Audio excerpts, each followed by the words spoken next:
Kirkintilloch Review, print speaking to the blind, celebrating 40 years of audio newspaper production.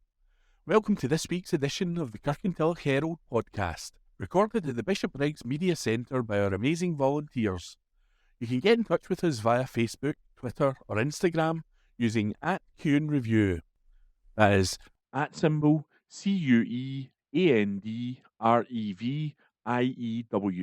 You can also contact us directly by emailing information@quenreview.com. That is INFORMATION @CuendReview.com, or by calling 0141 772 3976. That's 0141 772 3976. Dated Wednesday the 6th of March 2024, this week's podcast is read to you by Alan, Hunter, Ian and Rebecca. St Ninian's 150th year. Kirkintilloch St Ninian's School is celebrating 150 years of education throughout 2024. Mass was first celebrated in the new and purpose-built parish/school building on January the 11th, 1874, with pupils being admitted just over a week later on January 19th. The school consisted of one room providing accommodation for nearly 200 pupils, with the attendance on the first day being 90 pupils. During this time, St Ninian's not only served those residents of Dunbartonshire who wished their children educated in the faith, but pupils would come from as far afield as Stirlingshire, Grangemouth, Falkirk and North Glasgow before the expansion of denominational education across Scotland. And, fittingly enough, the school year celebration began on January 11th this year, exactly 150 years to the day. That saw Archbishop Cushley providing Mass before a reception for invited guests, parishioners and families in the parish hall, which from 1895 to 1931 had been the main school building. Head teacher Paul McLaughlin said, "It's an exciting year for the school and a joy and privilege for me as headmaster to be involved in marking this significant anniversary. Throughout the rest of the year, pupils will be engaging in a number of curricular activities across the school. They will also get a chance to have classroom experience across the decades, making time capsules, recording digital memories from former pupils and teachers, enjoy an invitational football tournament, and help with a community wellbeing outreach cafe. There will also be a mural/mosaic to which all pupils can contribute. Whole school events for the year began with the celebratory Mass and will be followed with the commissioning of a stained glass window for the school oratory. A mural in the school area, which shows the school down the decades, will also be created, with an exhibition at the Old Kirk Museum taking place throughout June. There will also be a near 150 miles pilgrimage to Whithorn in August, the establishment of the St Ninian's 150 Alumni Fund, which aims to further enhance the school's legacy by financing projects and activities, and a gala dinner at the Marriott Hotel on November 16th. Famous former pupils include Doctor Who star Peter Capaldi, the Blue Nile frontman Paul Buchanan, and high-profile footballers including Scotland, Celtic, Arsenal and Real Sociedad star Kieran Tierney. There has been drama in its past, from measles outbreaks in the early 1900s to a hero rescue by a 13-year-old boy called Harry McDernan, reported at the time in the Kirkintilloch Herald. The then St Ninian's pupil is recalled as saving the life of an infant girl by jumping into the canal fully clothed to help the tot. He was praised by the school rector, Mr William Barry, and given £5 for his efforts. And that article was read by me, Ian. This week in history. March 8th, 1952. An artificial heart was used for the first time in a 41-year-old man, which kept him alive for 80 minutes. On this day last year, exercise could be as beneficial as drugs in treating premature ejaculation. Researchers from Anglia Ruskin University suggested following a study. March 9, 1796. Napoleon married society beauty Josephine de Beauharnais.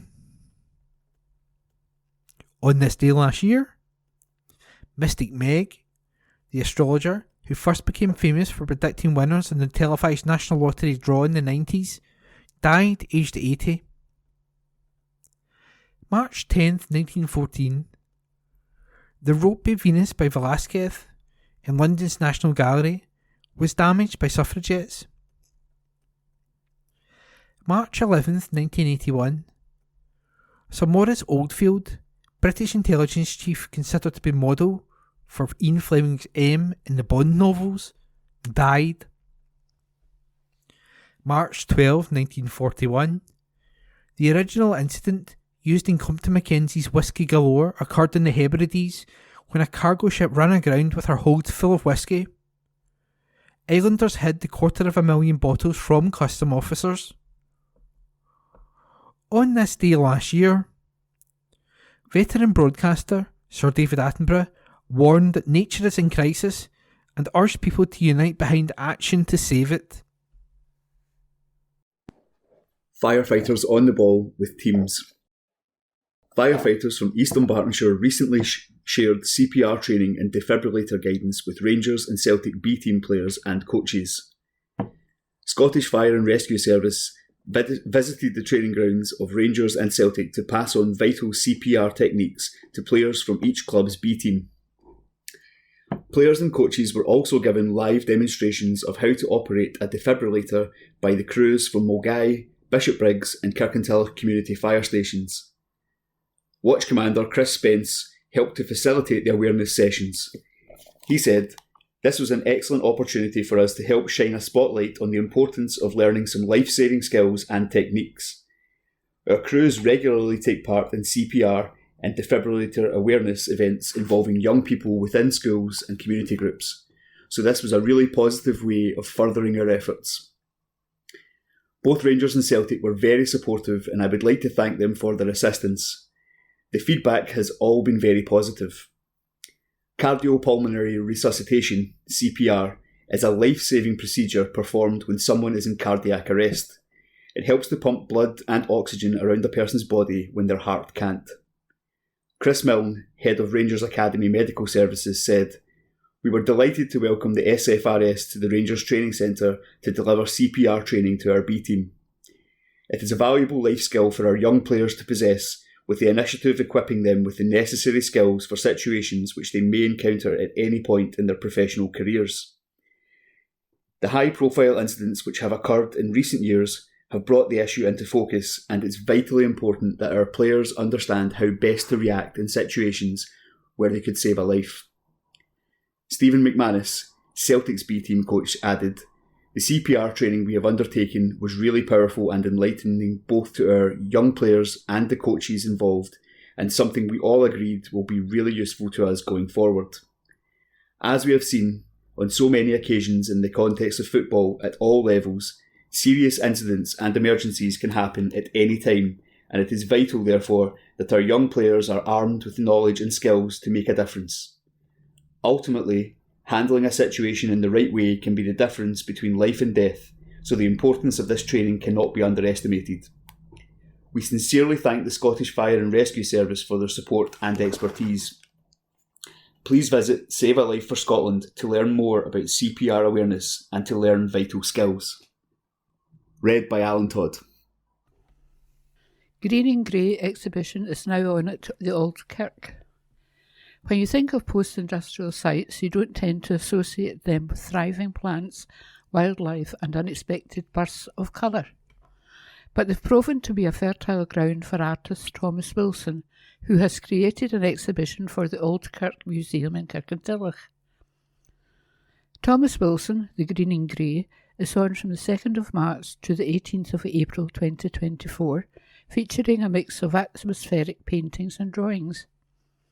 Wilson, who hails from the rural coalfields of East Ayrshire, now lives in Kirkintilloch, has had a lifelong interest in nature and concern for the environment.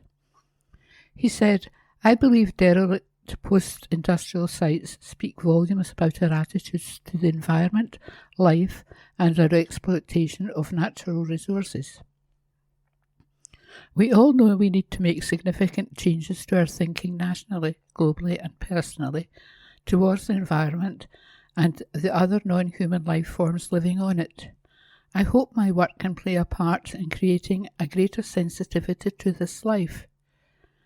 The free exhibition is informed by the artist's experiences as a field naturalist, conservationist, and wildlife surveyor, drawing the natural world in around him as he observes, explores like a hunter-gatherer. Thomas Wilson, The Green and Grey, is on at the Old Kirk until April the 18th. Many of the works will be for sale, with 5% of any profit made by the artist being donated to Scottish wildlife charity Scottish Badgers. The Cowgate Museum is open Tuesday to Saturday, 10 a.m. to 1 p.m. and 2 p.m. to 5 p.m. Read by Rebecca. Honorary role at uni. An orthopaedic consultant from NHS Golden Jubilee has been appointed as an honorary professor at the University of Strathclyde. Professor John Clark has been acknowledged for his work in the field of orthopaedics and his leading role in cutting-edge research for improved patient care. The professorship recognises his strategic vision and considerable research track record in computer-assisted orthopaedic surgery and allied technologies. Professor Clark, a consultant orthopaedic surgeon, is the lead for the orthopaedic research team at the Golden Jubilee University National Hospital. The national facility was awarded University Hospital status through a strategic partnership with the University of Strathclyde to develop, amongst other activities, collaborative research capacity. As the research lead, he is at the forefront of the relationship with the university's biomedical engineering department.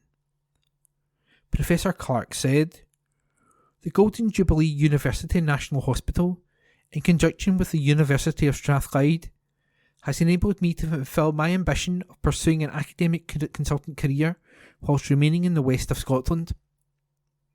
It is an absolute privilege to receive honorary professor status from the university, and I look forward to growing this partnership and producing world-class research in the years to come."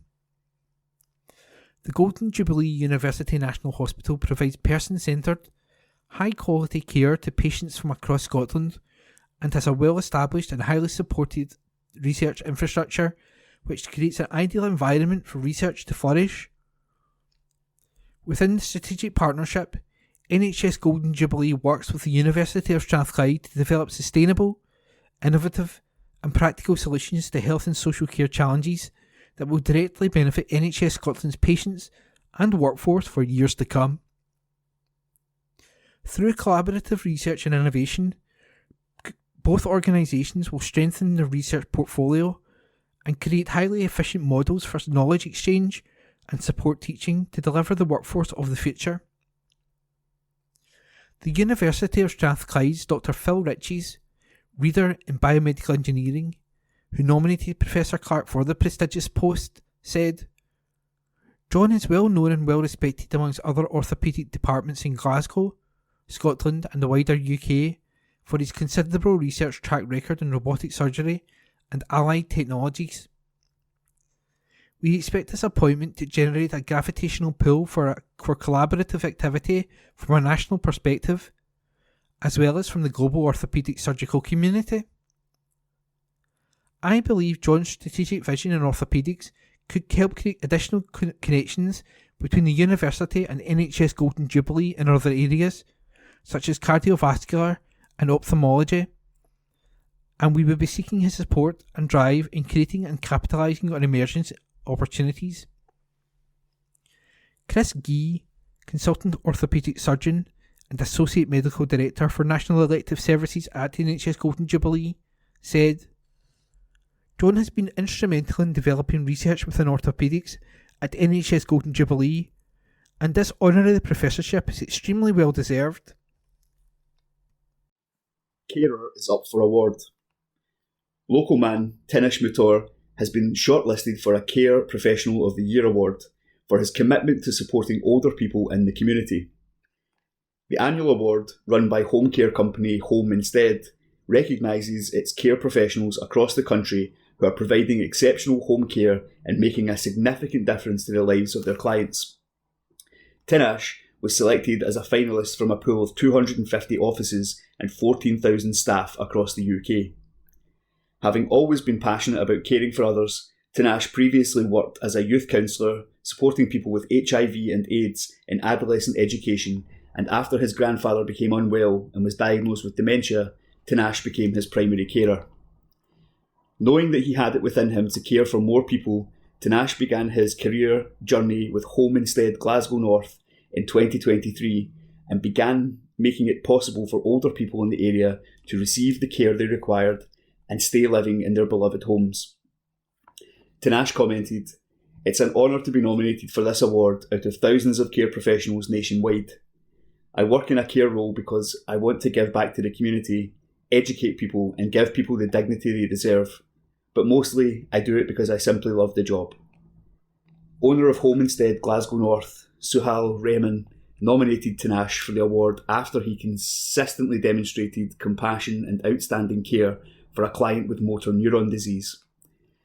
Having completed training with health professionals in hospital, Tinash learned about the ways in which he can support his client to continue living at home. He also joined his client on a family holiday, providing reassurance and creating cherished memories. Suhal Rahman commented, "Tinash embodies our values as well as a well-respected home care company. His passion and commitment to providing exceptional care to clients is inspirational. His remarkable ability to connect with clients and give back to the community truly reflects his passion for providing outstanding care." Shelf Life Project at Libraries as recorded by Hunter MacDonald. Breathe new life into an old piece of clothing, try a chocolate-covered insect and channel your inner poet at Eastern Berkshire Libraries this March. These are just a few of the climate-inspired events taking place throughout the month as part of an initiative called Shelf Life.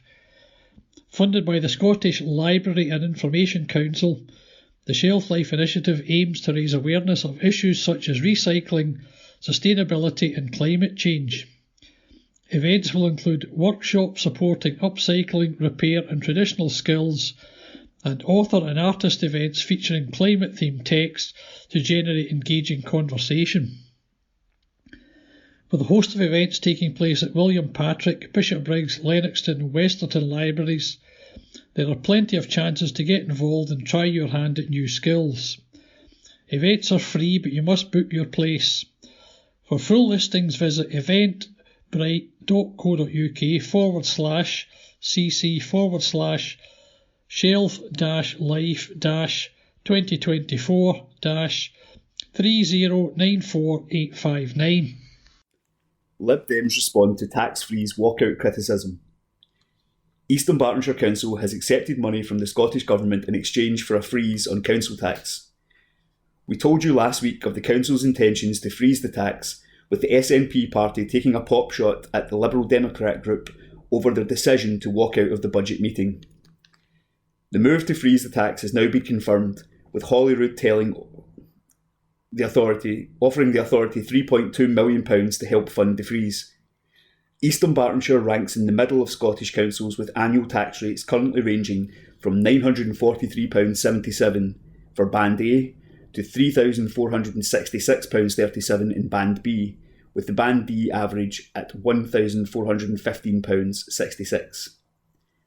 Council leader Gordon Lowe said the freeze was the most appropriate approach given uncertainty due to ongoing negotiations with the Scottish Government and the potential impact of the UK budget. For the first time ever, the Liberal Democrat group on EDC walked out of the first of the Council's two budget meetings. Explaining the decision, group leader Councillor Vaughan Moody said they were not prepared to give credibility to the sham that is the SNP's so-called full funding of their council tax freeze. He added, they threatened to withdraw money if councils did not agree to a freeze which the First Minister announced as a political stunt, which came as a surprise to even his own party. A move which broke a firm agreement between the Scottish Government and COSLA, the body which represents local authorities and which is convened by an SNP council leader. My colleagues and I were not willing to play the SNP's game, which had the support of their Labour lapdogs on the council. We will play a full part in the next budget meeting on March 26th, when no doubt the effect of this decision will lead to yet more cuts to local services. In last week's Herald, Councillor Lowe called the walkout a childish stunt. This week, Lib Dem Councillor Susan Murray called that typically hypocritical. She added, Councillor Lowe seems to have forgotten that his SNP colleagues at Westminster are the masters of walkouts, their latest one being just a couple of weeks ago.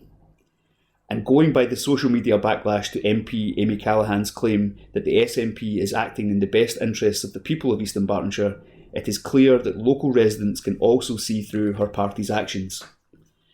Conservative councillor Billy Hendry expressed shock at the idea the council was doing well from the Scottish Government, adding, we know exactly what was going to happen. We have been seeing this every year because it's the same old pattern we get just before the budget when some extra money comes in, but it is not enough. I want to see a council tax freeze. I also want to see extra money being put into local government so that we as local councillors can make that decision to freeze the council tax, not because we are being told if we are not going to jump to whatever central government wants us to do. A firewalk fundraiser. Calling all would-be firewalkers. Carers Link East Dunbartonshire, CLED, in conjunction with Allender Rotary, is delighted to announce its electrifying 20th anniversary fundraising event, Brave the Embers for Carers Firewalk, on Sunday the 24th of March. Taking place in neighbouring Mulgai, Jennifer Rowe will be the first to step up for this bold initiative and is inviting participants to join her to walk across a path of glowing embers, igniting the spirit of giving to support young and adult impaired carers living locally. Founded in 2004, the event marks the 20th anniversary of Carers Link, looking after unpaid carers in East Dunbartonshire, and the launch of its special events and fundraising activities to mark the occasion.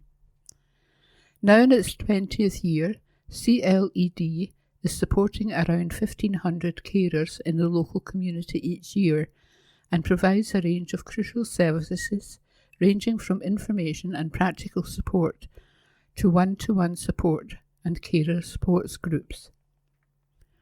Working closely with East Dunbartonshire schools, the charity offers invaluable help to young carers aged from 5 to 25 with core services that include emotional support, well-being, information and advocacy, holiday breaks and activities.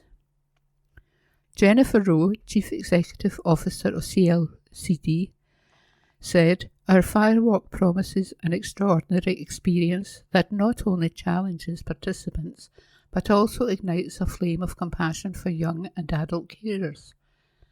For the past 20 years, we have been dedicated to providing a range of support services to young and adult carers of all ages who live or care in East Dunbartonshire area. We are so proud to have supported over 6,600 carers, including over 6,000 adult carers and 564 young carers over the years. We have received 100 new young carer referrals in the last year alone. Our services are now more important than ever in reaching carers. Donations and fundraising and partnering with business makes a huge difference to being able to deliver our ongoing services. For more info and to sign up, head to carersLink.org.uk/events/Firewalk 2024. Garden waste uplift charge. Garden waste uplifts have restarted following the winter break and they will remain free of charge until July. However, from the summer, garden waste collections will become a paid-for service in East Dunbartonshire. The introduction of a charge follows a unanimous decision taken by the Council and brings East Dunbartonshire in line with the majority of Scottish local authorities. Free collections will continue over the coming months while the permit system is set up. Council leader Gordon Lowe said the non-statutory service could no longer continue for free amidst reducing budgets and increasing costs for the authority. A single annual charge of £50 per green bin will be applied, entitling the household to 19 fortnightly collections from March to November. As this year's charge will be introduced halfway through the season, it will be pro rata for the first year, with households required to pay £26.62 per green bin for the 2024 season. Keep Scotland beautiful. It's time for the big spring clean. Keep Scotland Beautiful is asking communities across Scotland to help tackle the country's litter emergency. It has launched a national call to action for hashtag Spring Clean Scotland, a mass litter pick which kicks off on Friday, March 15th and runs until Sunday, April 28th. Last year, more than 30,000 people across Scotland rolled up their sleeves and, equipped with litter pickers, bags and gloves, made a positive difference to their own neighbourhoods.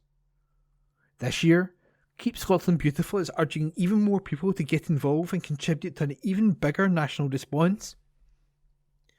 Barry Fisher, KSB Chief Executive, said, "Encouragingly, our research confirms that 85% of people in Scotland agree that they want to see more efforts to prevent litter in their area. It starts with us. No longer can we wait for someone else to pick up the litter we might walk past every day. We are inviting everyone to organise a litter pick with friends, family, workmates or alone, or to join an event registered on our Clean Up Scotland map. Every action, however small, will help us reverse the litter emergency. With litter significantly impacting the cleanliness of 75% of our streets and roads, hashtag Spring Clean Scotland 2024 aims to inspire action to reverse the deterioration in environmental quality in Scotland's neighbourhoods. This year, the event has 4 key themes: nature, communities, health and well-being, and marine litter.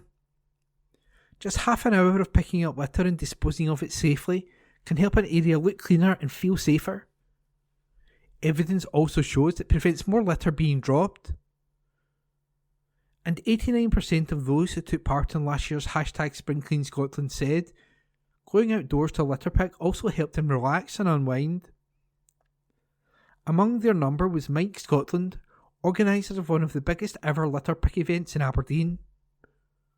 He said, "I'm not just looking to encourage one person to take part in a litter pick this spring clean. I'm hoping to encourage as many people across the country as I can. I want to make a positive difference to the world, and I won't try to stop encouraging as many people as possible to play their part in cleaning it up. If you spot a difference, you can make a difference. You just need to try." In a recent survey by KSB, 50% of people agreed that litter was a problem across Scotland. If you are one of them, then the environmental charity hopes you'll be inspired to roll up your sleeves and get stuck in this spring.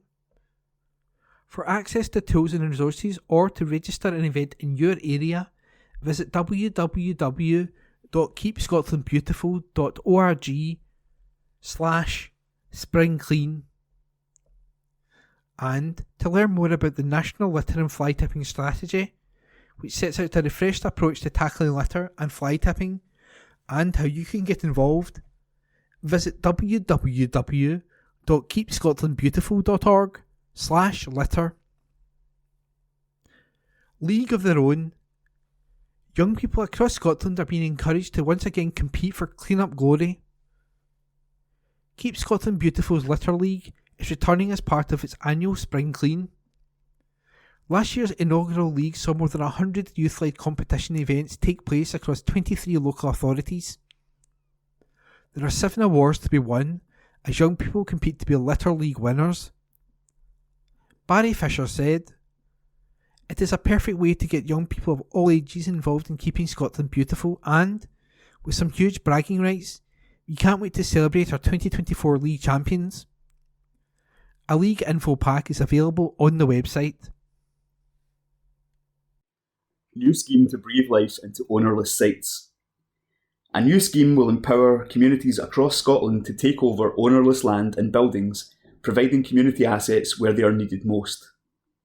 The King's and Lord Treasurer's Remembrancer, the Crown's representative in Scotland for ownerless property, launches the Ownerless Property Transfer Scheme on Friday. And it is encouraging public authorities and community bodies to work together to transform neglected property into much needed facilities for local community benefit. This could include, for example, transforming blighted and eyesore properties into amenity areas or vital facilities for local people. Properties that might otherwise fall to the Crown will be sold for a price that covers the KLTR's external costs, likely to be a fraction of market value. Interested groups will be supported by a range of partners brought together by the KLTR. The scheme's launch comes after a public consultation process received a positive response from interested parties across Scotland, with councils and members of the public keen to explore the possibilities for transforming ownerless properties. It has been designed to foster collaboration between members of the community, local authorities and other parties with an interest in providing lasting benefits. John Logue, the King's and Lord Treasurer's Remembrancer, warmly welcomed the launch. He said, "I am pleased to launch the Ownerless Property Transfer Scheme, which fundamentally changes the way in which we all deal with ownerless property. The scheme will create opportunities for communities across Scotland to benefit from properties abandoned by their previous owners. I would encourage all interested parties to work together to ensure these opportunities benefit both present and future generations. We have taken time to ensure that this public interest scheme is fair and transparent. My officials look forward to working with key partners across the public and community sectors to address the barriers to bringing ownerless properties back into use. To find out more, visit the KLTR website." Community funding. The Safe Deposit Scotland Community Fund, which awards grants to community groups across the country, is now open to applications for 2024. Grants of up to £5,000 are awarded to organisations which can deliver a project that meets at least one of 5 criteria: sustainability and the environment, employability and career skills, social inclusion, technology and digital inclusion, and improving the local community. Mike Smith, Safe Deposit Scotland Chief, said, "From enhancing play areas to planting trees, providing isolated individuals with social opportunities to helping young people prepare for work, these are the types of projects we hope to support." The next deadline for applications to the fund is Friday, March the 19th. For more guidance on the criteria or to apply for funding, visit www.safedepositscotland.com/community-fund. Help our fire crews stop wildfires in their tracks. Firefighters tackled an average of 1 wildfire every day across Scotland during spring and early summer last year. New statistics from the Scottish Fire and Rescue Service, SFRS, show that 133 incidents of wildfire were recorded between March and June last year, typically the busiest time of the year for wildfires in Scotland. Some 48 of those wildfires were recorded in the category for the largest area of damage, spreading to over a hectare each. The Highlands was the worst affected, with more than 1/3, 50, and a further 10 in Nach Island Sear. In addition, there were 9 incidents recorded in Fife, 8 in North Lanarkshire, 7 in Argyll and Bute, 6 in Stirling, 3 in Aberdeenshire, 3 in Eastern Bartonshire, 2 in both Falkirk and Angus, and 1 each in West Lothian, the Borders and Mid Lothian. A number of others were also tackled by SFRS crews across the country in a busy year, with 136 wildfires fought from February to August. Due to a prolonged dry and warm period in June, SFRS witnessed an intense period where multiple wildfires across Scotland were occurring simultaneously. This included two of the largest wildfires recorded last year, at Cannock near Inverness and in the Ardnamurchan Peninsula in Kinloch Moydart, which involved hundreds of firefighters and community partners committed over several weeks. Deputy Assistant Chief Officer, DACO, Bruce Farquharson, SFRS Wildfire Lead, revealed the figures as he launched this year's wildfire prevention campaign. He said, "Wildfires are extremely dangerous as they can spread rapidly over many hectares of land. Careless behaviour is often the root cause of wildfires, which have the potential to burn for days or weeks, placing a significant drain on our crews. With sensible precautions, the public can play a crucial part in preventing wildfires from damaging wildlife, environment and rural communities. When Scotland is most at risk of wildfires, crews are notified by the Scottish Wildlife Forum, which issues a wildfire danger assessment highlighting the areas most likely to be affected." DACO Farquharson added, "When there is an active wildfire warning in place, we would ask people not to start a fire outdoors. Even with the best of intentions, there is still a risk that fire can be spread. For example, if you light a campfire and don't fully extinguish it before you leave, it can have devastating consequences. People should also ensure that other items such as cigarettes are disposed of safely and responsibly. The SFRS wants the public to better understand the conditions in which wildfires thrive in. During the colder months, frost can remove the moisture from the vegetation on the ground and leave it tinder dry. Similarly, in the spring or summer, very warm and dry conditions can leave the ground primed to fuel a fire. Strong winds added to any of the conditions above can determine how much a wildfire spreads. More practical tips and guidance, as well as any active wildlife danger assessments, can be found at www.firescotland.gov.uk. Wednesday the 6th of March. Family announcements. Deaths. White Jeanette Nee Brown, formerly of Kirkintilloch, peacefully at home in Cumbernauld on February 26, 2024, after a short illness. She was the loving wife of the late Jim White, loving mother to Stuart and Susan, loving mother-in-law to Chris, and will be laid to rest at a private service on Tuesday, March 12, 2024. Think of loved ones by planning for the future. Essential steps to ensuring you and your family are prepared. Being prepared, both financially and factually, for your own death is an essential part of life. Here are 5 simple steps to take. 1. Think about your funeral. This may seem a sombre and depressing thing to do, but the first step to helping your family and also ensuring your wishes for your funeral are followed is to write them down, says Executive Director of Red Apple Law, www.myredappleLaw.com, that's www.myredapplellaw.com. Angie Wilson. It may be easier to start by thinking about what you don't want. Maybe even write this down, as this provides some guidance and reassurance to your loved ones that they won't choose something you wouldn't have wanted. Then think about what you would like. Flowers or donations to charity perhaps? If flowers, which type? If donations, which charity? What kind of service would you like? Ensure you talk through the individual parts of the ceremony with your loved ones. Don't forget about the music you would like to be played during the ceremony either. The most important thing is to make sure you're aware of all the choices that are available to you and that someone knows what your choices are. 2. Start saving now. Dying is actually a fairly expensive business, says Angie. and even the most simple funerals can cost thousands of pounds.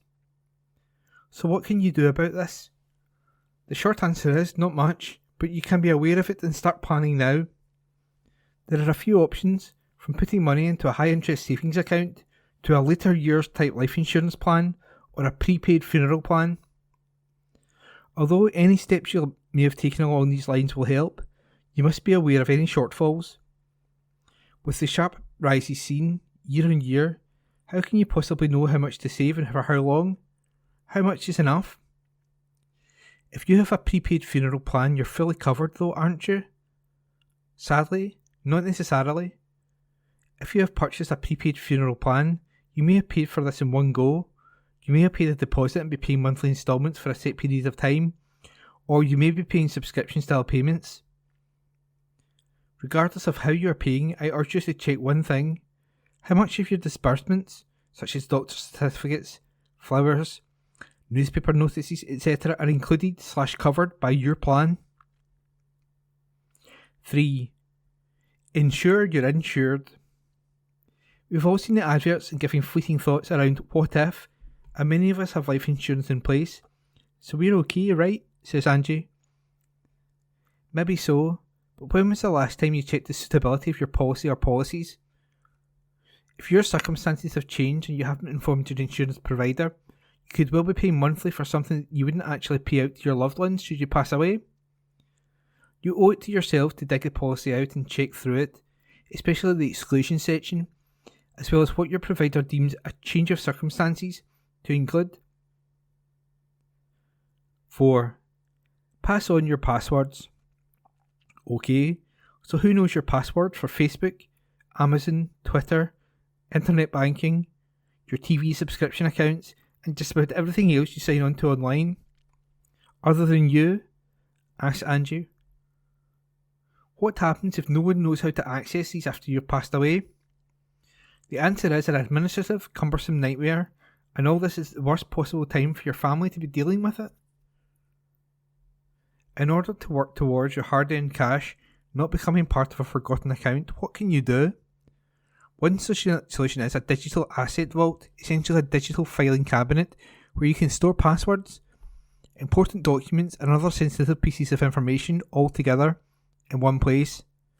It gives you the ability to list and log your assets, accounts, property, memberships, etc. to create your own asset register. You then appoint 2 to 4 trusted people with whom you can share this encrypted password with either during your lifetime or only when you choose for them to have it.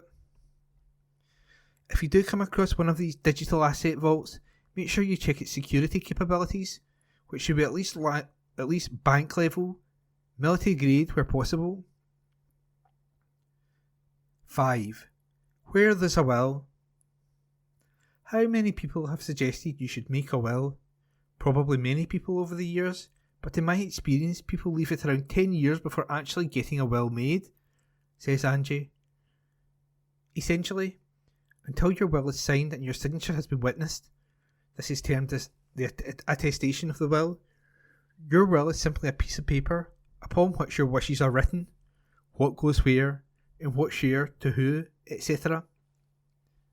You name those you would like to care for any children you may have under 18 years of age, guardians, and finally, you name the people you trust to deal with everything you own and follow the wishes in your will, your executors. Once you are happy with everything on your will, you sign it in the presence of 2 independent witnesses. Your witnesses don't have to read your will or know its contents, but it is advisable to tell them it is a will they will be witnessing your signature on. Your witnesses then have no further involvement. Once you have signed your will and had your signatures witnessed correctly, your piece of paper then becomes your last will and testament. Why bother? Well, you could leave it and let intestacy kick in. This is the set of rules governing what happens to your estate, everything you own, if you die without a valid will in place. This may suit you and your circumstances, but partners may get nothing. You won't get to choose who you would like to care for your children or who you would like to deal with your affairs after you have gone.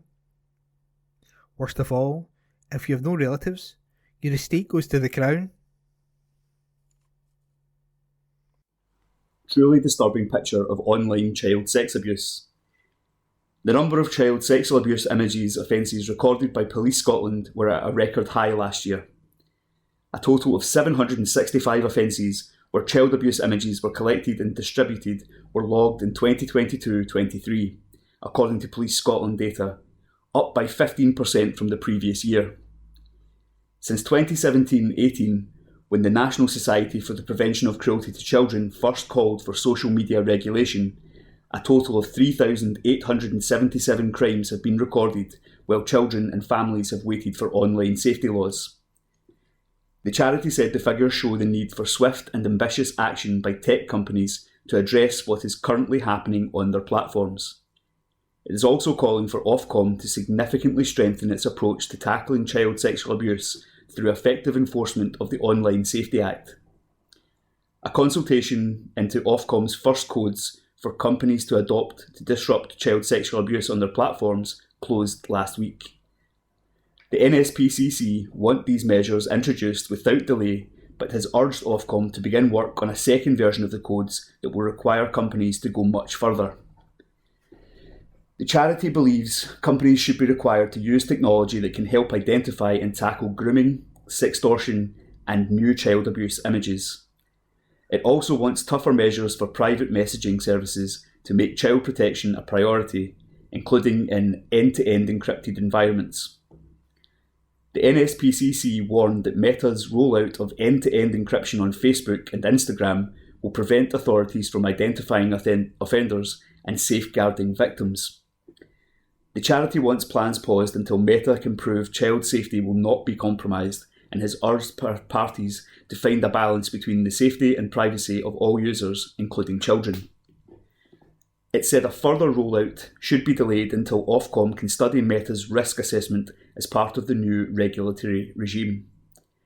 Sir Peter Wanless, NSPCC Chief Executive, said, "It's alarming to see online child abuse continue to rise, especially when tech companies should be acting to make their sites safe.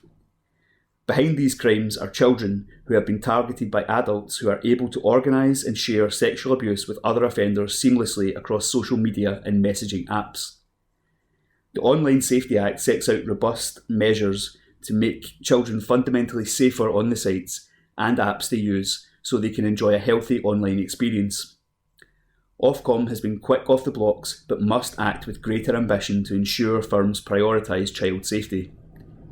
Susie Hargreaves, Chief Executive of the Internet Watch Foundation, the UK's front line against child sexual abuse imagery online, was shocked by the latest figures. She said, "It's a truly disturbing picture and a reflection of the growing scale of the availability and demand for images and videos of children suffering sexual abuse. The IWF is ready to support technology companies and Ofcom in implementing the Online Safety Act to help make the UK the safest place in the world to be online." Kirkintilloch and Bishopbriggs Herald letters page. Let's talk.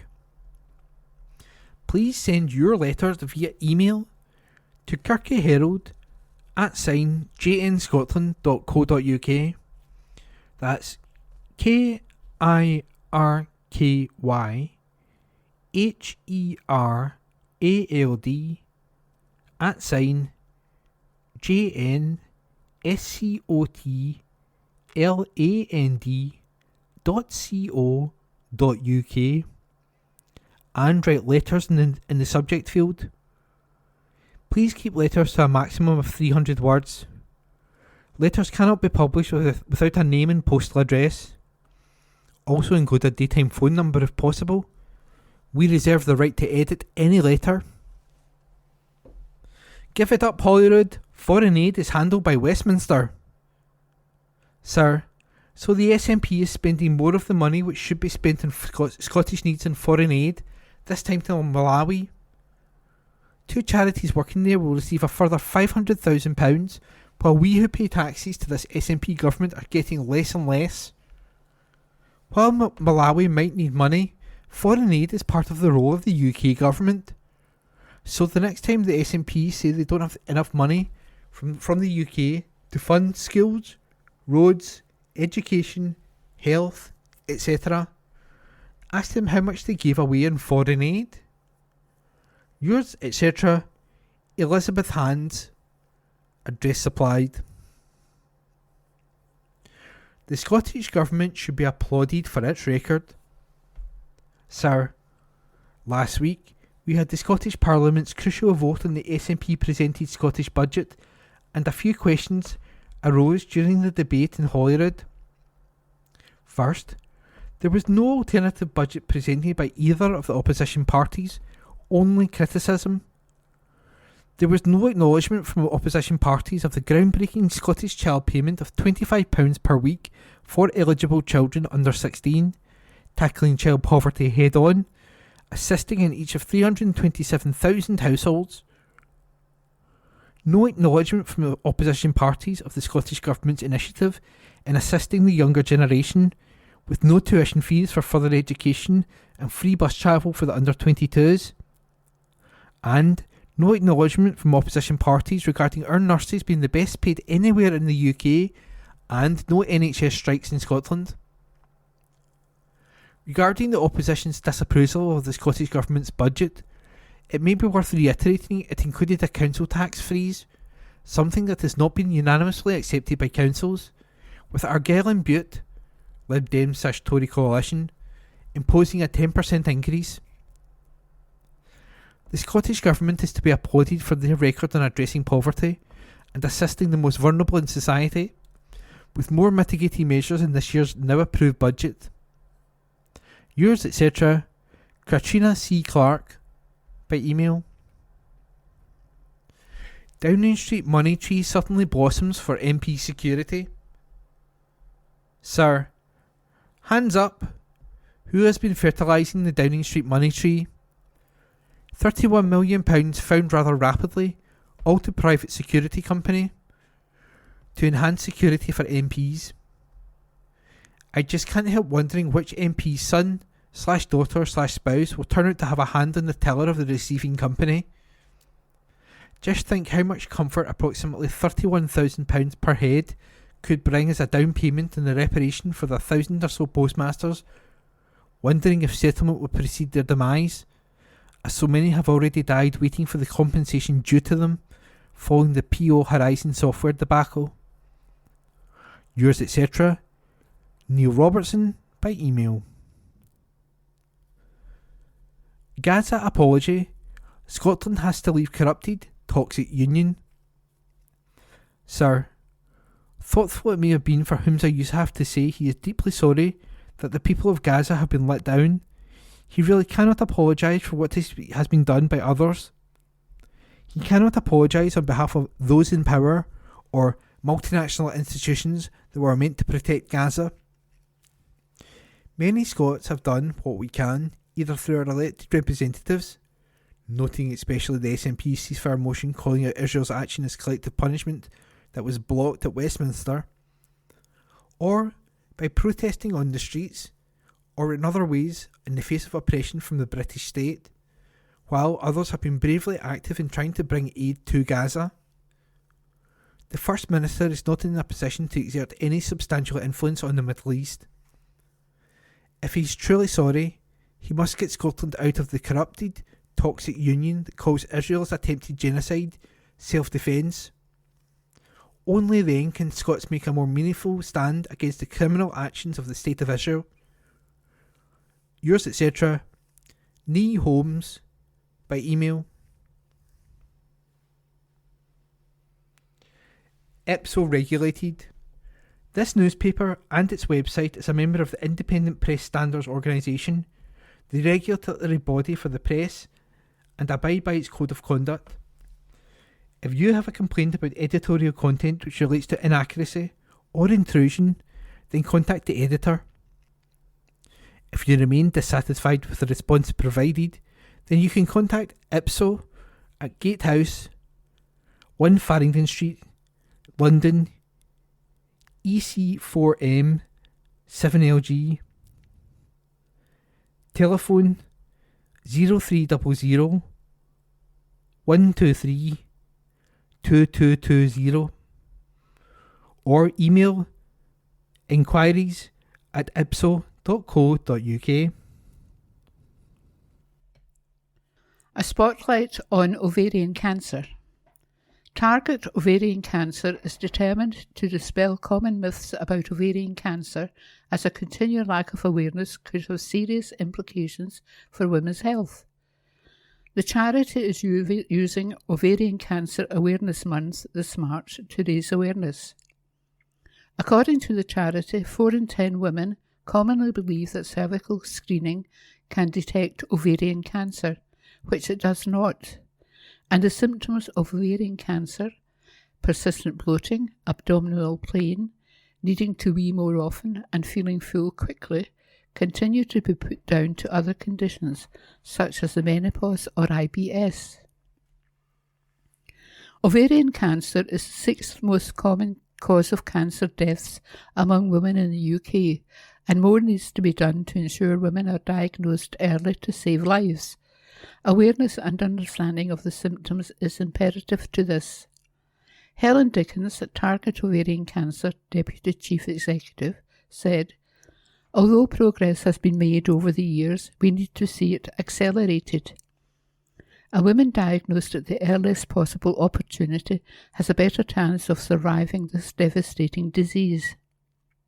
March is Ovarian Cancer Awareness Month, and we want to empower women to get help quickly if they're concerned.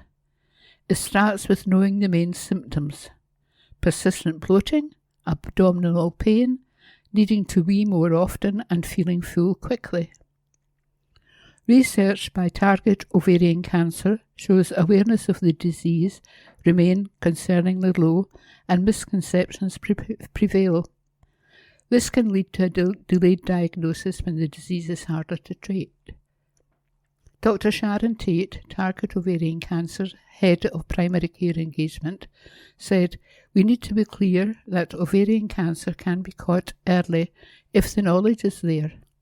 5 things you need to know. There are symptoms. Cervical screening does not detect ovarian cancer. You can have ovarian cancer at any age, but postmenopausal women and those over 50 are at a higher risk. You can get ovarian cancer even if you've had a hysterectomy, and hereditary ovarian cancer is not only passed down through the maternal line, you could be at high risk if you have 2 or more cases of breast and or ovarian cancer in your family history." App to help Scots tackle cyber threats. The Cyber and Fraud Centre Scotland has unveiled a new app which will deliver cyber and fraud threat alerts to organisations in Scotland. With 3 severity levels, the Cyber and Fraud Centre Threat Intel app helps users to prioritise their response based on the urgency of the threat, bespoke to the private sector, public sector, third sector and academia. Along with real-time alerts, it also connects recipients to the Centre's Incident Response Helpline, which provides valuable resources and support to organisations. Jude McCorry, Cyber and Fraud Centre Scotland CEO, said, "Staying ahead of hackers is becoming an increasingly onerous task. We have created this app to provide a dedicated platform for Scottish organisations to gather free and filtered threat intelligence. The app can be downloaded from Google Play Store and the Apple App Store." As published on Wednesday the 6th of March, District News, Churches. Torrens Parish Church. The morning service, in person, is at 10:30am, conducted by Reverend Stuart Irwin. During the service, the youngsters meet together in creche, junior church and frog. To join the service online, click torrensparishchurch.online.church. The cafe is open every Wednesday at 9am to noon for tea and coffee and delicious home baking. Why not come and taste for yourself? The Girls' Brigade meet on Wednesdays, P1 to P3, 6:15pm to 7:15pm, and P4 to S6, 7 till 8:15pm. The Boys' Brigade meet on Thursday from 7pm to 9pm, company section only. To find out about regular weekly activities, check the website for what's on at www.tpc.org.uk.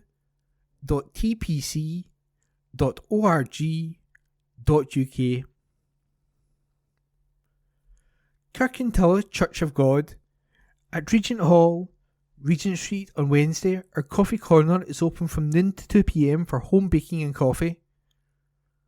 Join our friends and neighbours for a chat over a coffee. On Sunday, there will be a Zoom service at 6:30 p.m. The speaker this week will be Alex Brown from Wishaw. A warm invitation to everyone who is able to join us on Zoom. Access details for the stream can be obtained by emailing hello@regenthall.org. For up-to-date and further information on our services, visit our website on www.regenthall.org. Jesus said, "For my Father's will is that everyone who looks to the Son and believes in him shall have eternal life, and I shall raise him up at the last day." John chapter 6 verse 20. Springfield Cambridge Church. Morning worship on Sunday, March the 10th will be conducted by Reverend Ian Taylor, assisted by our Assistant Minister, Mrs. Julie Harty, in the sanctuary at 11 a.m. Tea and coffee will be served in the Cameron Hall after morning worship. Come along and enjoy the fellowship. No collection is taken during the service, so donations can be made by placing them in the offering plates in the Hall of Fellowship as you enter or leave the building. The Sunday School meets in room 2, where creche facilities are also available. Morning worship is also being live streamed on the Springfield Cambridge Church YouTube channel. A link to this can be found in the Springfield Cambridge Church website, www.springfieldcambridge.org.uk, and Facebook page, where up-to-date information about events and church organisations can also be found. There will be a vestry hour on Wednesday, March the 6th from 10 a.m. to 11 a.m. for anyone who would like to speak with the minister. There will be a short weekly service of worship in the Springfield Chapel on Wednesday, March the 6th from 11:10 a.m. to 11:30 a.m, followed by tea and coffee in the Hall of Fellowship. Members of the congregation are invited to donate an Easter egg labelled A Gift of Hope to share the Christian message with individuals in temporary accommodation in hostels to support the work of the Lodging House Mission. These should be left in the Hall of Fellowship on Sundays, March 10th and March 17th. Lenzie Old Parish Church. Sunday worship begins in the church at 11 a.m. A creche is available for children under 3. The Quilt and Craft Group meet every Wednesday 10 a.m. to noon in the session room. Thursday Afternoon Club is on Thursday, March the 14th from 2 p.m. to 4 p.m. Enjoy tea and coffee and home baking, followed by a game of Scrabble, Dominoes, Rummikub, or Uno. If preferred, you can sit back and chat and or do your knitting. There are books for sale and any donations go to Women's Aid. Scottish Country Dancing is on every Thursday 7:15 p.m. to 9:30 p.m. Come along for fun, fitness and friendship. Home Church Scotland, Lammermoor Road, Kirkintilloch, G66 2AB. Home Church Kirkintilloch, Home Church East End, Carmyle G32 80p, and online. A church for all ages. Jesus said, "Go then to all peoples everywhere and make them my disciples." Matthew chapter 28, verse 19. March 10. Service times are changing. 9:30 a.m. worship service. 11 a.m. refreshments. 11:30 a.m. worship service followed by refreshments. A warm welcome awaits you at either service. Home Church Carmyle, 10 a.m. and 6:30 p.m. Tuesdays, engine room, 9:30 a.m. Home groups. Tuesdays, Bible study on Zoom. Wednesdays, now called Boiler Room, in church at 7:15 p.m, except last Wednesday in the month, and on all social media platforms. Craft and Coffee, Fridays at 10 a.m. Youth Group, Fridays at 7:30 p.m. Home radio is available every day. See Facebook, Instagram and Home Church website for the latest information for Carmyle and Kirkintilloch. Kenmure Parish Church. Our Sunday morning worship begins at 11 a.m. and this week will be led by Reverend Susan Anderson. You are welcome to join us both in church and on our YouTube channel. The service on YouTube can be watched live as it is streamed or later at a time that suits you. You can find our channel by simply searching for Kenmure Bishopbriggs on YouTube. Teas and coffees and a time of fellowship follows. The most up-to-date details of all of our groups that are currently running may be found on the What's On section of our website, kenmure-church.co.uk. To find us on Facebook, just search for Kenmure Parish Church. If you would like to join our WhatsApp group or receive the Bible studies from ABC, then email us at kenmurechurch@icloud.com.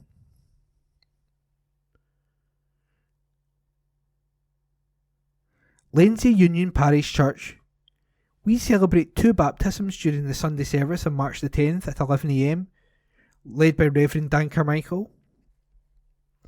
A creche is provided for babies and toddlers. Young people are also welcome to Lighthouse and Bible class. A live stream of the service is available on YouTube via our website. The meeting place opens for tea and coffee and home baking every Wednesday 10 a.m. to 12 noon. From the very young to the young at heart is welcome to attend. We also have a good selection of greetings cards and second-hand books for sale. Youth Cafe, Thursdays 3:45 p.m. to 5 p.m. A place where young people can hang out, relax and have a good time after a long day at school. Each week there is a free snack with lots of different things to do, such as games consoles, table tennis, arts and crafts, board games and more. The coffee pot is open on Fridays 10 a.m. until noon in the new hall for teas, coffee and chat. Silver Movers dance exercise takes place 1:30 p.m. to 2:30 p.m. in the old hall on the first and third Monday of each month. Come and dance, relax and enjoy. Contact Claire 0742 125 722. The Guild Coffee Morning is on Saturday, March the 9th, 10 a.m. to noon. Tickets £3. Messy Church, an hour of fun for the whole family, is on Saturday, March the 9th, 4 p.m. to 5 p.m. in the new hall. St James Church, Hilton Road, Bishopbriggs. Rector Reverend Canon Paul Watson, 0141 230 4080. There is a communion service in the chapel on Thursday, March the 7th at 11 a.m. and on Sunday, March 10th, Mothering Sunday at 9 a.m. The 10:30 a.m. communion service with hymns on Sunday is in the church, during which the Mothering Sunday flowers will be distributed amongst the congregation.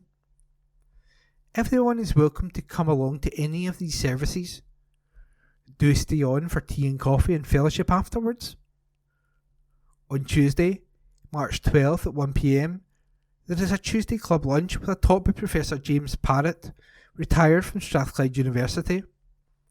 Title: Faith Over a Lifetime. Do feel free to come along. £3 donation at the door.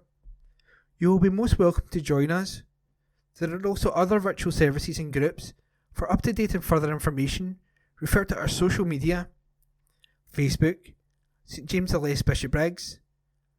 Website, www.stjamesbishopbriggs.org.uk.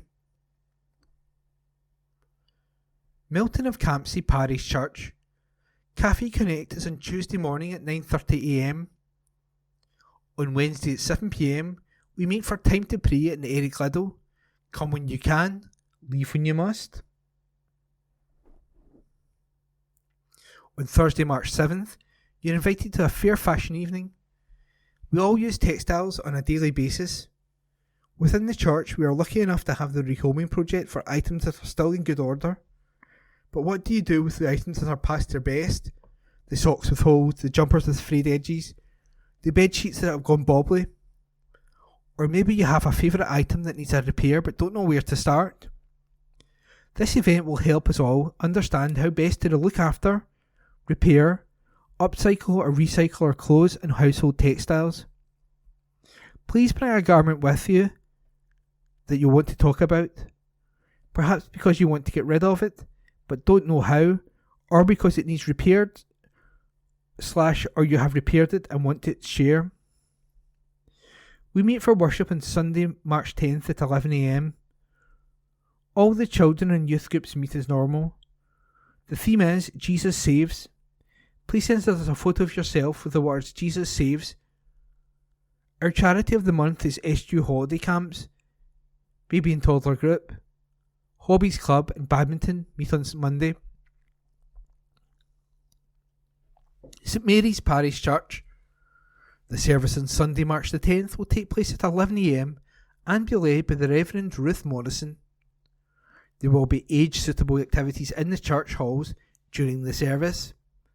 On March 6th, Wednesday, welcome will continue with tea, coffee and home baking available from 10 a.m. to 11:30 a.m.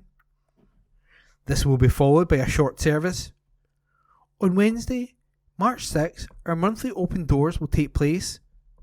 The church will be open from 10:30 a.m. to 3:30 p.m. On this occasion, we welcome Neil Gillies to our open day.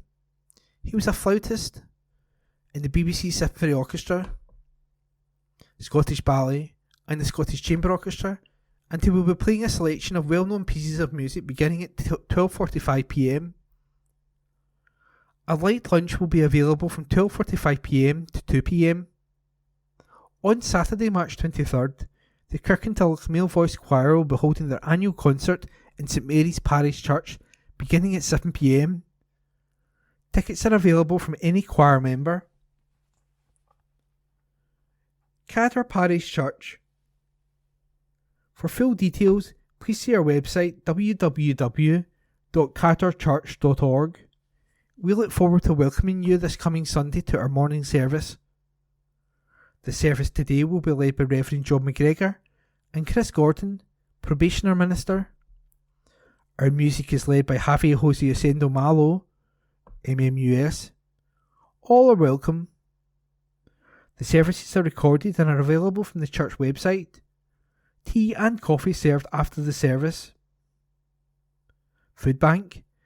If you wish to donate to the local food bank, you can bring your donations of food to the church or the coffee shop.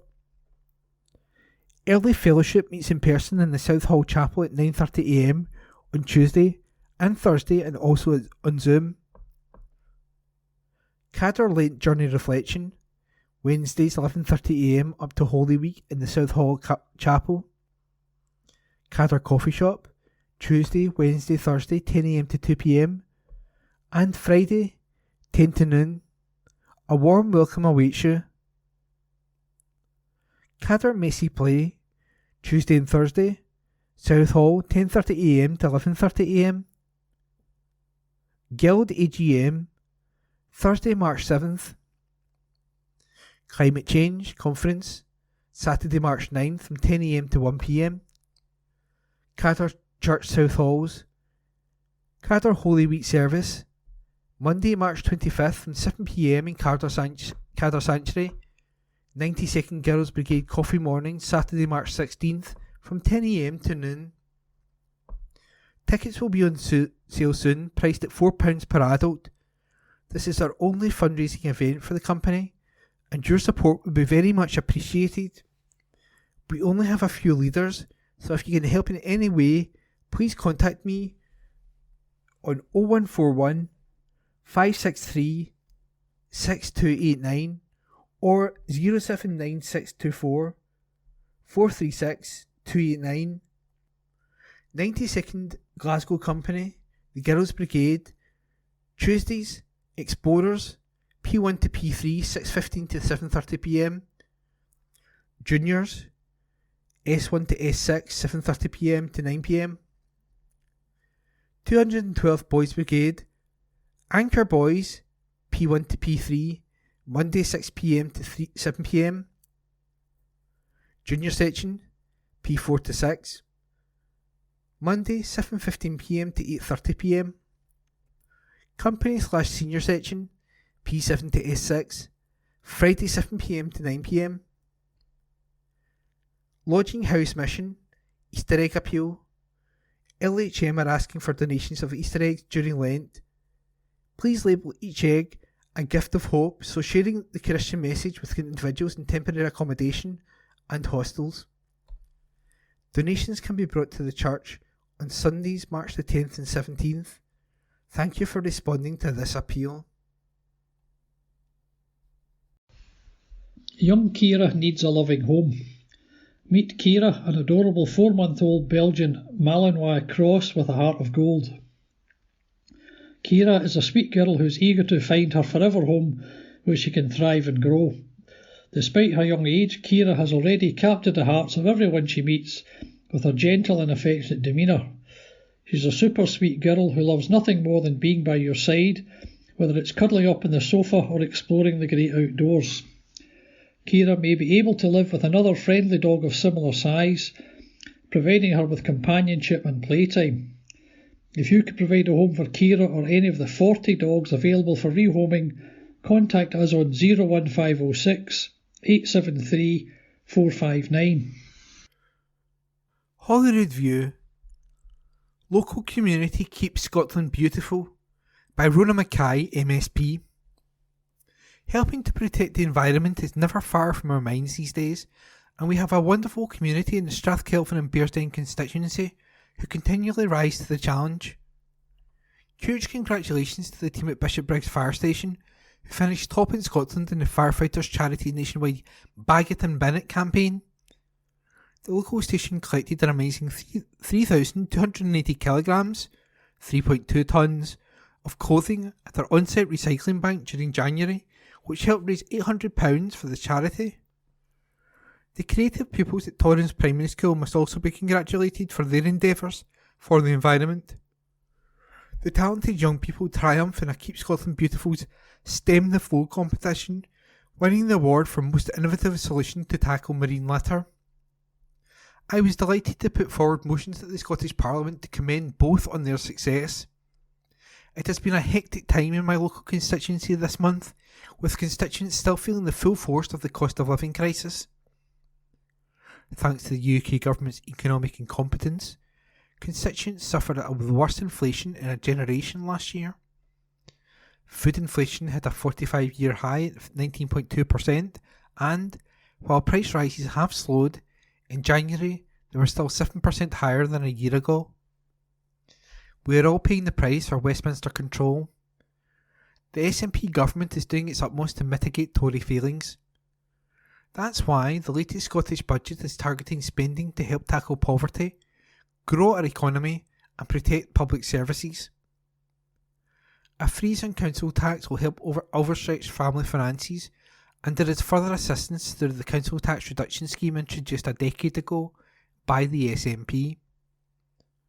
The game-changing Scottish Child Payment is making a positive difference in the lives of children, including almost 4,000 children in my own constituency. I am delighted this will rise to £26.70 per eligible child per week from April this year. Coupled with funding the real living wage for care workers and commitments to the green economy and public services, the SNP will always stand up for Scotland. If you need assistance, call 0141 776 1561 or email rona.mackay.msp@parliament.scot.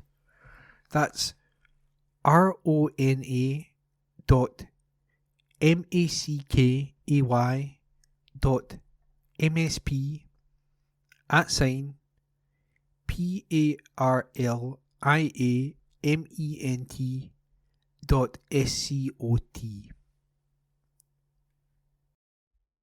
Society of Antiquaries meeting.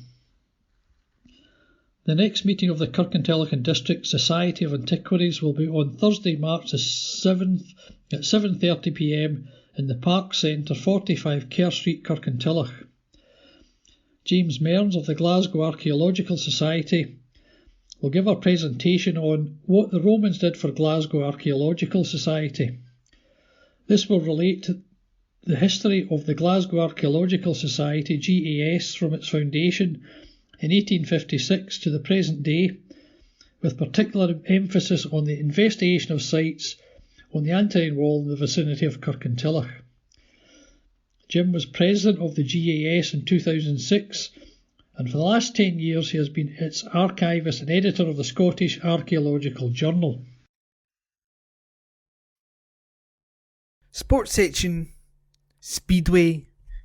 Glasgow unveils its new race suit.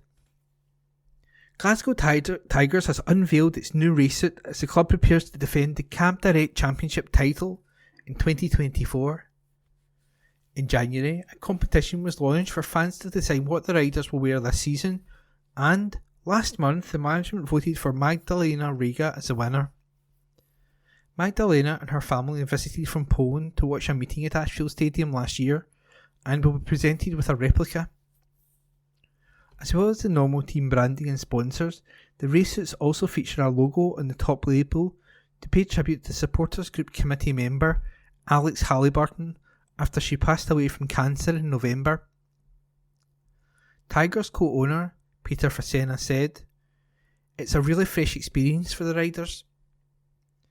We love the design from Magdalena, combining our team and country colours. There are subtle twists with extra stars and stripes. Naturally, we also have 4 gold stars in the collar to depict our league title wins. That was a nice inclusion for us to have to make. It was also important for the club to pay tribute to Alex. It means a lot to us that she will be a permanent part of the suit as we defend the title. Alex played a valuable role at the club and watched her last Tigers meeting as we won the home leg of the Championship Grand Final against Poole. She remains very much part of our thoughts." The Tigers will wear the new race suits in competition action for the first time in April the 5th when they travel to Edinburgh Monarchs in the BSN series. Home fans will have to wait until April the 12th to see them being used at Ashfield, where Monarchs come calling for the return meeting. The BSN series fixtures, which also include Berwick Bandits, will be followed by the KO Cup quarter-final against Oxford Cheetahs, before Tigers begin the defence of their championship crown at home to Workington Comets on May the 3rd. Football. Megan is hat-trick hero as Rossvale reach final. Rossvale women have reached the Championship and League One Cup final following a 5-2 win over Renfrew on Sunday. The semi-final took place at New Central Park, home of Kilty Hearts, as Megan Whiteford scored a hat-trick to ensure his side progressed. It took just 9 minutes for Whiteford to put the Championship leaders in front, as she drilled in a free kick from the edge of the box. The lead would only last for 2 minutes, with Holly McKindo equalising for Renfrew. However, Rossvale got their noses back in front in 80 minutes as Whiteford finished off a fine team move from close range. Lauren Coleman added a third on 27 minutes with a header, and that was the way it remained until half-time. On 61 minutes, Whiteford completed her hat-trick in style with another free kick, this time from all 40 yards out. 4 minutes later, Renfrew pulled another one back through their skipper, Emma Baird. However, Sarah Wardlaw wrapped up the scoring in 69 minutes as she showed good composure at the edge of the box to lob the ball into the net. Dryborough Athletic beat Ayr United in the other semi-final played earlier in the day, and the final will take place at Indoor Drill Stadium in Alloa on April the 21st. Rossvale will return to league action this Sunday as they travel to second place Ayr, looking to extend their 11-point lead at the top of the table. Glasgow City thrashed Aberdeen 8-1 at home on Sunday in their final match of the SWPL 1 season before the split. There were less than 2 minutes on the clock when Carly Giamona set up Hayley Lauder to give City the lead. It took until 31 minutes for the second to arrive through Michaela Moore, and then Lisa Forrest and Gia Manna made it 4-0 at the break. Bailey Hutchison pulled one back for the visitors 5 minutes into the second half, but it was one-way traffic only halted temporarily. Moore and Gia Manna both grabbed their second, as Wilmer Forsblom and Ailey Gambone found the net to secure the 3 points. City remained third, level of points with second place Celtic and 4 points behind leaders Rangers. Oliver proud to run Lowland League leaders so close. Ashfield boss Michael Oliver admits he would have taken running East Kilbride so close in the quarter-final of the South Region Challenge Cup even before a ball was kicked. The West of Scotland First Division side would ultimately lose 3-2 when the Lowland League leaders came calling, but Ashfield refused to lie down and were still in the match until the last kick of the ball. Oliver told the club's YouTube channel, "It was a tough game. Obviously, we knew it would be. East Kilbride are a top side, and there's a reason why they're running away with the Lowland League. We had to show East Kilbride the level of respect they deserve, so we asked our boys to do a different type of performance, and I thought individually and collectively they carried it out. I thought the boys competed really well. It would have been easy for us to chuck it when we went 1-0 down after 6 minutes, but they plugged away and obviously we got back into the game. We've lost the game, which is frustrating, but genuinely, if someone had said beforehand we'd run them right close and be in to right at the end, I would have taken that. I'm really pleased and proud of the players' performance, and it's just unfortunate that we maybe couldn't force extra time. Kirkintilloch Rob Roy are through with a 2-1 win away to fellow Premier Division side Troon, and will head to Cumbernauld Colts in the semi-final at the end of the month. Petershill maintained their 6-point gap at the top of the First Division with a 3-1 win at home to Maybole Juniors. Caledonian Locomotives are now just 1 point ahead of 4th place Cumbernauld United in the race for promotion from the 2nd Division after drawing 1-1 at home to Glasgow Perthshire. It could prove to be a valuable point for Shire as they look to keep the bottom 3 at arm's length.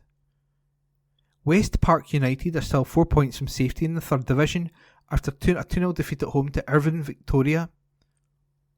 Saturday fixtures: Premier Division, Rob Roy vs Glenafton Athletic. 1st Division, Shotts Bon Accord vs Petershill, Ashfield vs Thornleywood United. 2nd Division, Caledonian Locomotives vs Lark Hall Thistle, 4th Wanderers vs Glasgow Perthshire. 3rd Division, Lanark United v West Park United. 4th Division, Rossvale vs Giffnock. That concludes this week's edition of the Kirkintilloch Herald podcast. Please remember to subscribe to our channels at Tune Review and to tell your friends about our service.